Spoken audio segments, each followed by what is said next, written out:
नमस्कार. दीपक रेगे कथाकथन चॅनलवर तुम्हा सगळ्यांचं मनापासून स्वागत आणि एकच विनंती की चॅनलवर कथा ऐकताय, कादंबरी ऐकताय, पण चुकून चॅनल सबस्क्राईब करायचं राहून गेलेलं आहे असं तुम्हाला वाटत असेल तर प्लीज चॅनल सबस्क्राईब करा. शेजारी घंटीचं चिन्ह आहे, बेल आयकन तेही प्रेस करा. मित्रांनो, आज तुम्ही ऐकणार आहात सुभाष सुंठणकर सरांची कथा पाल चुकचुकली. ही कथा छापून आली आहे यंदाच्या हास्य धमाल विशेषांकामध्ये, दिवाळी अंकात. ऐकूयात सुभाष सुंठणकर लिखित पाल चुकचुकली. ती पाल हळूच काढून टाकावी आणि भाजी वापरात आणावी असा विचार आधी भटकळच्या मनात आला. पण पाल म्हणजे विषारी, विद्यार्थ्यांना विषबाधा झाली तर काय होईल या विचारानं तो सटपटला. आता जे नुकसान होईल ते सहन करायचं त्यांनी मनाशी ठरवून टाकलं. पण प्राध्यापक सुखदेव गप्प बसणारे नव्हते. त्यांनी जरा पलीकडे जाऊन प्राचार्य वाडीकर यांना फोन केला आणि घडलेली घटना त्यांच्या कानावर घातली. असं झालंय का? मी कॅन्टीनकडे येतोय, काय झालं ते प्रत्यक्षात बघूया. असं म्हणून प्राचार्य वाडीकरांनी फोन ठेवून दिला. प्राचार्य वाडीकर इतर प्राध्यापकांच्या बरोबर नेहमी कॅन्टीनला जात असत. वाडीकरांना क्वालिटी असं म्हणायचं असे, पण काय म्हणत असत तर कॅन्टीनवाला क्वांटिटी टिकवतो का नाही हे बघायला पाहिजे असं नेहमी म्हणत असत. वडा, इडली, पुरी भाजी, डोसा, मिसळ असे निरनिराळे पदार्थ ते प्रत्येक वेळी खात. कॅन्टीनवाल्यानं सगळे पदार्थ कंटिन्युअसली चांगले केले पाहिजेत असं त्यांचं म्हणणं होतं. कॅन्टीनचं बिल कधी ते देत नसत, ते बिल इतर प्राध्यापकांना द्यावं लागत असे. खरं तर प्राचार्य कॅन्टीनमध्ये आल्यावर कॅन्टीनवाल्यानं बिल लावूच नये असंच त्यांचं म्हणणं होतं. पण इकडे सुखदेव फक्त प्राचार्यांना फोन करून थांबले नाही. त्यांनी हळूच गुपचूपपणे जवळच्या पोलीस ठाण्यावर फोन केला. पोलीस इन्स्पेक्टर भारसाखळे यांना घडलेली घटना सांगितली. प्राचार्य वाडीकर इकडे कॅन्टीनकडे जाण्यासाठी निघाले. त्यांनी टेबलावरनं फाईल्स ड्रॉवरमध्ये ठेवल्या, ड्रॉवरला कुलूप लावलं. टेबलावर ते मगाशी वाचत असलेलं मराठी पुस्तक त्यांना दिसलं. ड्रॉवर उघडून त्यांनी ते पुस्तक ड्रॉवरमध्ये ठेवलं, ड्रॉवरला नीट कुलूप लावलं आणि निघण्यासाठी उठले. पुन्हा खाली बसले. ड्रॉवरला कुलूप नीट बसलंय का नाही याची त्यांनी खात्री करून घेतली. कॅन्टीनमध्ये कोणाला तरी विषबाधा तर झाली नसेल ना हा विचार वाडीकरांच्या मनात आला. त्यांनी ताबडतोब डॉक्टरांचा फोन नंबर दाबला आणि त्यांना ताबडतोब कॉलेजात या असं सांगून टाकलं. डॉक्टर आल्यानंतर डॉक्टर बरोबरच कॅन्टीनमध्ये जायचं असं त्यांनी मनाशी ठरवलं. तोपर्यंत सुखदेव प्राचार्यांच्या खोलीत येऊन पोचले होते. ते म्हणाले, पुरी भाजीत पाल पडणं ही गंभीर गोष्ट आहे. किती विद्यार्थ्यांनी आज पुरी भाजी खाल्ली हे समजणं कठीण आहे. तेव्हा तुम्ही असं करा, एक नोटीस काढा आणि सगळ्या वर्गात फिरवा ती नोटीस. म्हणजे? अहो, ज्यांनी ज्यांनी आज कॅन्टीनमध्ये पुरी भाजी खाल्ली आहे त्यांनी ताबडतोब कॅन्टीनकडे यावं अशी नोटीस काढा. म्हणजे त्यांच्यावर उपचार करता येतील ना. हो हो, उपचार करायलाच पाहिजेत. मी डॉक्टरांना बोलवलंय ना. मग काढा ना लगेच नोटीस. प्राचार्यांनी स्वतः नोटीस लिहायला घेतली. सुखदेव हसू लपवत लपवत नोटीस वाचायला लागले. A lizard is fallen in the puri bhaji in our canteen of the college. Those who wanted to canteen of college, they should requested to gather near veranda of canteen of college आणि they come immediately. पाठवूयात notice आताही, हसू लपवत सुखदेव म्हणाले. प्राचार्य वाडीकरांनी पिऊनकडे ती notice दिली आणि सर्व वर्गात वाचून दाखवायला सांगितली. निरनिराळ्या वर्गात शिकवणारे प्राध्यापक आधी ती नोटीस वाचणार. काही जण गालातल्या गालात हसणार, काही जोरात हसणार. काही प्राध्यापक वर्गात नोटीसचा अर्थ आपल्या शब्दात मुलांना सांगणार, तर काही जण मुद्दाम नोटीस जशीच्या तशी वाचून दाखवणार आणि परत, students, see your principal's English, what is the fate of this college असं मुलांना सांगून परत हसणार. मुलांमध्ये मग हशा पिकणार. मुलं कॉमेंट्स करणार. तास संपल्यानंतर काही टवाळखोर प्राध्यापकांना गाठायचं आणि त्यांच्या प्रतिक्रिया ऐकायच्या सुखदेवनं ठरवून टाकलं. ती नोटीस सगळ्या वर्गात फिरवली गेली. नोटीस वाचल्यावर आणि तास सुटल्यावर विद्यार्थ्यांमध्ये प्रतिक्रिया उमटल्याच. मी तरी बुवा बटाटे वडा खाल्लाय, मला काही पालीची विषबाधा होणार नाही. त्याला नाहीतरी ती कॅन्टीनची पातळ पचपचित पुरी भाजी खाताय कोण? मुलीच खातात पुरी भाजी. अरे आपल्या वाडेकराचं इंग्रजी मात्र ग्रेट आहे बरं का. वॉल डिझार्ड किंवा हाऊस लिझार्डला ते लिझार्ड असं म्हणतंय. त्यालाच सांगायला पाहिजे डोंट इंग्लिश. अरे सरड्याची धाव कुंपणापर्यंत आणि पालीची धाव पुरी भाजीपर्यंत. आणि काय रे काय काय दोन हू वॉन्टेड टू कॅन्टीन म्हणे. काय इंग्रजीचं भस करून टाकलंय. मागे यांनी एकदा एक नोटीस काढली होती. Those who are absent today they should come in the office of the principal. नीट ऐका नीट ऐका. प्रिन्सिपल बर का, प्रिन्सिपॉल नाही. अरे मी तर आज शेवचिवडा खाल्लाय बाबा. पुरी भाजीशी आपला काही संबंधच नाही आहे. मी काय कॅन्टीनकडे जाणार नाही. नाही तशी मी पुरी भाजी खाल्ली आहे, पण मी पुऱ्या जास्त खाल्ल्या आहेत. भाजी नावापुरतीच खाल्ली आहे. उगा कशाला कॅन्टीन ऑफ द कॉलेजकडं जाऊ मी. आपण तर काय कॅन्टीनमध्ये जात बसत नाही भाऊ. तिकडे ते हॉस्पिटलची ॲम्ब्युलन्स येणार, सगळ्यांना हॉस्पिटलमध्ये दाखल करणार. सगळीकडे तिथं पसरलेला असतो डॅटॉलचा वास. लय भयानक असतं वातावरण तिथलं. कोणाला बघायचं ते. आणि परत इथं गेल्यावर डॉक्टर पैसे उकळणार ते वेगळे धड. काही विद्यार्थिनींनी विचार केला, आपण पुरी भाजी खाल्ली आहे तेव्हा सरळ घरी जाऊन मिठाचं पाणी पिऊन उलटी करून टाकायची. काही विद्यार्थिनींना नेहमीच उलट्या होत असत, तेव्हा त्या गुपचूपपणे ठराविक डॉक्टरनीकडे जाऊन गोळ्या घेत असत. आत्ता मिठाच्या पाण्याने जरी उलट्या झाल्या तरी तेच करायचं. काही विद्यार्थ्यांनी विचार केला की कॅन्टीनमध्ये विषबाधा झाली आहे म्हणजे कॅन्टीनकडे पोलीस येणार. कदाचित आलेही असतील. मग ते पोलीस ठाण्यावर नेणार, तिथे उलटसुलट प्रश्न विचारणार.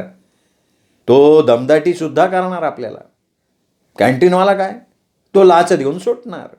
आपण मात्र चौकशीत अडकणार. पुन्हा पुन्हा पोलीस ठाण्यावर फेऱ्या माराव्या लागणार. नको, कॅन्टीनकडे जायला नको, सरळ घरी सटकायचं. कॅन्टीनमध्ये जाऊन पुरी भाजी खाणाऱ्यांपैकी बरेच जण घरी सटकले. फक्त 7-8 विद्यार्थीच कॅन्टीनकडे हजर झाले. त्यांना मिठाचं पाणी देऊन उलट्यांचा कार्यक्रम पार पाडला. खरं तर पुरी भाजी खाणाऱ्यात विद्यार्थिनी जास्त होत्या, पण एकही विद्यार्थिनी कॅन्टीनकडे काही फिरकली नाही. तोच प्राचार्यांच्या पोर्चमध्ये अचानक एक कार येऊन उभी राहिली. बहुतेक डॉक्टर आले म्हणून प्राचार्य खुश झाले. पुरी भाजी खाल्ल्यानं एखाद्याची प्रकृती बिघडलीच तरी आता त्याची जबाबदारी आपल्यावर नाही, डॉक्टरवर. ह्या विचारानं प्राचार्य मनातनं प्रचंड खुश झाले. डॉक्टरांना आपण वेळेत फोन केला या विचारानं मनातल्या मनात त्यांनी स्वतःची पाठसुद्धा थोपटून घेतली. पण कारमधून डॉक्टरांच्या ऐवजी स्थानिक शिक्षणाधिकारी देसाई खाली उतरले. देसाईंना बघून प्राचार्य वाडीकर एकदम हादरले. देसाई अचानक आले कसे हे त्यांना काही कळेना. त्यांना कॅन्टीनच्या विषयाचं कुणीतरी कळवलेलं असणार. इकडे प्राध्यापक सुखदेवसुद्धा पेचातच पडले. आपण हळूच पोलिसांना फोन केला होता. पोलीस तर अजून आले नाहीत, मग देसाईंना फोन केला कुणी? हे कुठल्या तरी उपटसुंभ प्राध्यापकाचं काम असावं असा प्राध्यापक सुखदेवांनी अंदाज केला. देसाई अचानक आले कसे हा प्रश्न सगळ्यांनाच पडला. प्राचार्य, क्लार्क, प्राध्यापक, पिऊन सगळे चकित झाले. शिक्षणाधिकारी देसाई कधीही आधी कळवून येत असत, त्यामुळे मग त्यांची सरबराई उत्तम राखली जात असे. देसाई आलेत म्हटल्यावर प्राध्यापकांमध्ये खळबळ उडाली. देसाई समोर दिसणाऱ्या प्राध्यापकांना सतत प्रश्न विचारत असत. कॉलेज स्वच्छ राखलंय ना? सगळे व्यवस्थित शिकवतात ना? कोणी कामचुकारपणा करत नाही ना? मुलं सिगरेट ओढतात का? कॉलेजात मोबाईल वापरायला बंदी घातलेली आहे ना? वर्षाचा अभ्यासक्रम वेळेत पूर्ण होतो का? वगैरे वगैरे. आज तर काही देसाई सोडणारच नाहीत. कॅन्टीनमध्ये स्वच्छता का नसते, भिंतीवरनं पाली फिरतातच कशा, पाल पुरी भाजीत पडतेच कशी, चहात नाही ना पाल पडली. तुमच्या कॅन्टीनमध्ये फक्त पाली आहेत का बेडूक, झुरळ, टोळ आणि उंदीर सुद्धा आहेत? असे नाना तऱ्हेचे प्रश्न विचारून प्राचार्यांना, कॅन्टीनवाल्याला, समोर तडाख्यात सापडणाऱ्या प्राध्यापकांना देसाई भंडावून सोडणार आता. पण शिक्षणाधिकारी देसाई कॉलेजमध्ये अचानक आलेच कसे? त्याला कारण होतं, मगाशी प्राचार्यांनी डॉक्टरांना म्हणून समजून जो फोनचा नंबर दाबला तो डॉक्टरांचा नव्हताच, तर तो फोन नंबर होता शिक्षणाधिकारी देसाई यांचा. आणि त्यांना प्राचार्यांनी ताबडतोब कॉलेजात या असंच सांगितलं होतं. नेहमी गॅदरिंगला बोलवल्यावर भाव खाणारे देसाई आज मात्र पटकन प्रकट झालेले होते. कॉलेजच्या मुख्य दरवाज्यातच एका प्राध्यापकाकडून त्यांना कॉलेजमध्ये विषबाधा झाल्याचं कळलेलं होतं. संध्याकाळची वेळ होती, कॉलेज सुटायची वेळ झाली होती. देसाई आलेत हे समजताच बऱ्याच प्राध्यापकांनी घरी पळ काढला. देसाईंच्या प्रश्नांच्या सरबराईत अडकायला नको हा विचार करत ते घरी सटकले सुद्धा. लांब उभं राहून मजा बघायची आणि कोण कुठे चुका करतोय हे बघत बसणारे प्राध्यापक मात्र कॉलेजमध्ये रेंगाळत होते. प्राचार्य काय घोळ घालतायत याच्याकडे त्यांचं लक्ष होतं. चला आपण कॅन्टीनकडे जाऊयात, प्राचार्य वाडीकर देसाईंना म्हणाले. चला चला चला, देसाई सुद्धा म्हणाले. कॅन्टीनच्या दिशेनं ते गप्पा मारत मारत निघाले. बरोबर सुखदेव होतेच. पुरी भाजीत पाल पडली आहे, मग तुम्ही काय केलं? काळजी करू नका साहेब, आम्ही लगे ॲक्शन घेतली सुद्धा, प्राचार्यांनी देसाईंना उत्तर दिलं. नाही, ॲक्शन घेतली तर म्हणजे नेमकं काय केलं आहे? काही नाही, दुसरी पाल आणली आणि ती भिंतीवर ठेवून दिली. हा, देसाई चाकरावले. सुखदेव मात्र गालातल्या गालात हसत होते. जास्त हसू येईल म्हणून ते 2 पावलं मागे राहिले. प्राचार्यांचं हे वाक्य नंतर सगळ्यांना सांगायचं असं त्यांनी मनोमन ठरवून टाकलं. नाही, तसं नाही मला म्हणायचं, विद्यार्थ्यांनी पुरी भाजी खाल्ली असेल ना, त्याबाबत काय ॲक्शन घेतली आहे तुम्ही? आम्ही अशा विद्यार्थ्यांना कॅन्टीनकडे बोलवलंय. हे बघा, कॅन्टीन आलंय, आपण कॅन्टीनवाल्याला विचारूयात. कॅन्टीनवाला भास्कर भटकळ तिथेच उभा होता. देसाईंनी त्याला विचारताच भटकळनं प्राथमिक माहिती देऊन टाकली. साधारणतः किती जणांनी आज पुरी भाजी खाल्ली? देसाईंनी भटकळला विचारलं. 25 जणांनी खाल्लं की, म्हणजे साधारण. हो नाही, मला वाटतं 25 ते 30 जणांनी खाल्ली असावी. काहीही माहिती नसताना प्राचार्यांनी सुद्धा उत्तर दिलं. ते ऐकताच भटकळ एकदम गडबडला. तो काहीतरी सांगणार तेवढ्यात प्राध्यापक सुखदेव मध्ये म्हणाले, 25-30 कुठले हो, फार तर 7-8 जणांनी खाल्ली असेल. हे ऐकल्यावर भटकळचा जीव भांड्यात पडला. 7-8? देसाईंनी प्रश्न विचारला. देसाई चिडले होते. हो, म्हणजे काय आहे, जास्त विद्यार्थी पुरी भाजी खात नाहीत, भाजी तिखट असते ना. सुखदेवच्या या उत्तरावर भटकळ पुन्हा गडबडला. नाही हो, ते भाजी तिखट नसते बघा ते. आणि आज बघा 7-8 लोकांनी सुद्धा पुरी भाजी खाल्लंच नाही की. मग किती लोकांनी? फक्त 2 का 3 पोरांनी खाल्लं बघा. मग ती मुलं इथे आली होती का? ओ यस यस, 2-3 मुलांनी खाल्ली पुरी भाजी. हो हो, प्राचार्य मध्येच बोलले. आता चालू होती की ती पोरं, त्यांना दिलं की मिठाचं पाणी प्यायला. बडा बडा बडा बकली बघा. कुठं बकली, दाखवू काय? नाही, नको नको नको नको, दाखवू नका, देसाई पटकन म्हणाले. ते काय, ते विषबाधा वगैरे तसलं काही झालं नाही बघा. अच्छा, म्हणजे कोणालाही विषबाधा झालेली नाही तर ठीक आहे. मग तुम्ही ती राहिलेली भाजी काय केली? कुठे आहे ती भाजी राहिलेली? ते समजा गटारात दिलं की फेकून. भांडं स्वच्छ धुवून टाकलंय बघा, 2-3 वेळा धुतलं. मला तुमचं स्वयंपाकघर बघायचं आहे, देसाई म्हणाले. Yes yes, show your dining house. मध्येच प्राचार्य बोलले. आता मात्र भटकळ सटपटला. तरी स्वतःला सावरत तो देसाईंना म्हणाला, स्वयंपाकघर? अहो, तिथं जमिनीवर कांद्याची सालं पडलेली असणार की, कोथिंबीरीच्या काड्या पण पडलेल्या असणार की, शिवाय तरी सुद्धा मला बघायचं आहे. या की साहेब, आत या या या, सावकाश सावकाश आहे बघा साहेब, सावकाश. प्राचार्य आणि सुखदेव बाहेर थांबले. देसाई आणि भटकळ स्वयंपाकघरात गेले. आज जाता क्षणी खिशातनं एक पाकिट काढून भटकळनं पटकन देसाईंना दिलं. काय हे? ते पाकिट घ्या की, गरिबाचं भेट म्हणून समजा. मी पैसे खात नाही. पाकिट परत करत देसाई म्हणाले, असं कसं चालतंय हो साहेब, घेऊन टाका की, घेऊन टाका म्हणतंय मी, घेऊन टाका. पैशाचं पाकिट देण्यापेक्षा मी सांगतो तसं कर, मला सामोसे दे. सामोसे? सामोसे संपलं की हो साहेब. पण तुम्हाला सामोसं पाहिजेच ना साहेब. हो सामोसे हवेत, आत्ता देतो की गरमागरम करून. 5 मिनिटात करतोय बघा. तुम्ही बसा, तुम्ही ते प्रिन्सिपाल साहेब आणि सुखदेव साहेब तिघांना गरमागरम समोसे करून देतो की, तुम्ही घ्या की हॉलमध्ये बसून. मग देसाई, वाडीकर आणि सुखदेव हॉलमध्ये बसले. वाडीकरांना भूक लागलेलीच होती. सुखदेव, मी आणि मध्ये कशाला, मला भूक कमी आहे, मी स्टाफ रूमकडे जातो असं म्हणाले. पण वाडीकरांनी बसा हो असं म्हणताच ते बसले. कॅन्टीनवाल्यानं स्वयंपाक्याला पटकन सामोसे तयार करायला सांगितलं. तयार झालेले गरमागरम सामोसे त्या तिघांनीही खाल्ले. वाडीकरांनी 2 खाल्ले, सुखदेवनी 2 खाल्ले, देसाईंनी मात्र 5 सामोसे खाल्ले. चहात पाल नाही ना पडली असं विचारत त्यांनी चहासुद्धा घेतला. देसाई घरी जायला निघाले तेव्हा भटकळनी त्यांना एक बॉक्स दिला. अरे मी पैसे खात नाही, सांगितलंय ना तुला. पैसे नाही हो साहेब, पैसे नाही. सामोसे असते बघा, ते गरिबाघरचं सामोसं तुमच्या घरी घेऊन जा की. एवढे बॉक्स भरून सामोसे? जास्त नाही हो साहेब, 10 सामोसे असते बघा त्याच्यात, घरी जाऊन खा की. देसाई मनात खुश झाले. इथे सामोसे खाल्ले हे घरी न सांगता घरच्यांबरोबर आपणही सामोसे खायचे हे त्यांनी ठरवून टाकलं आणि ते घरी निघाले. लांबून काही मुलं हे सगळं बघत होती. काही प्राध्यापकसुद्धा हा उद्योग एका वर्गाच्या खिडकीतनं बघत होते. त्यांच्याच चर्चा चालू होती. प्रिन्सिपल आता चांगला तोंडघशी पडणार बरं का. अरे विषबाधा म्हणजे काय हो, काय साधा सुद्धा प्रकार नाही हा. आता वाडीकरला हे प्रकरण निपटेपर्यंत कठीण राहणार बरं का. रोज फुकटात पुरी भाजी खातो काय बेटे आहे.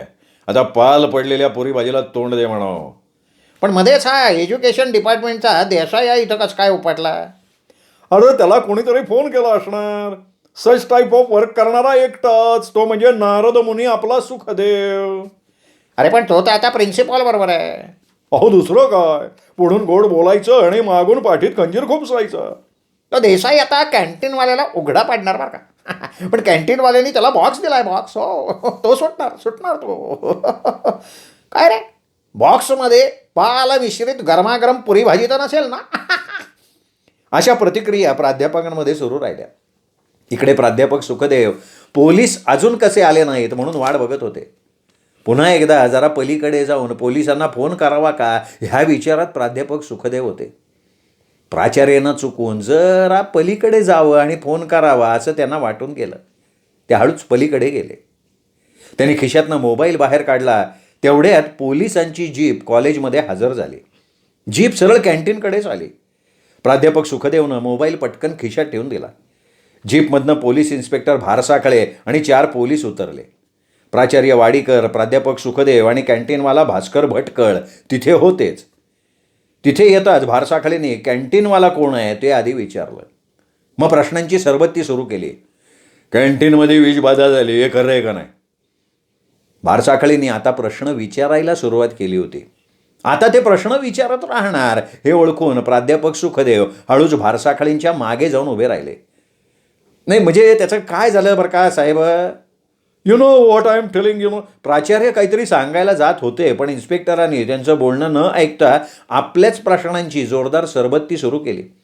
ते अधूनमधून प्राचार्यांना आणि मुख्यतः कॅन्टीनवाल्याला प्रश्न विचारत राहिले. पाल का पडली? ती पुरी भाजीतच का पडली? बटाट्या वड्यात का नाही पडली ती पाल? तुमच्याकडं भिंतीवर पाल्या असतात कशी आहे? किती पाली असतात भिंतीवर रोज ते मला सांगा. रोज तुम्ही पाली मोजत का नाही? पालीचा हिशोब ठेवत का नाही? आज भाजीत पाल पडली का रोजच पडती? कॅन्टीनमध्ये उंदीर, झुरळ, बेडूक, गोगलगाई येत का नाही? पुरी भाजी खाल्लेल्या पोरांवर तुम्ही काय ॲक्शन घेतली का नाही? किती प्राध्यापकांनी खाल्ली पुरीन भाजी? ते रोज पुरी भाजी खातात का रोज मिसळ बी खातात? किती पिऊननी, क्लार्कनी पुरी भाजी खाल्ली? ह्याच्या आधी कधी अशी घटना घडली होती का तुमच्या कॅन्टीनमध्ये? अशा विविध प्रश्नांनी भारसाखळेंनी कॅन्टीनवाल्याला भडसावून सोडलं.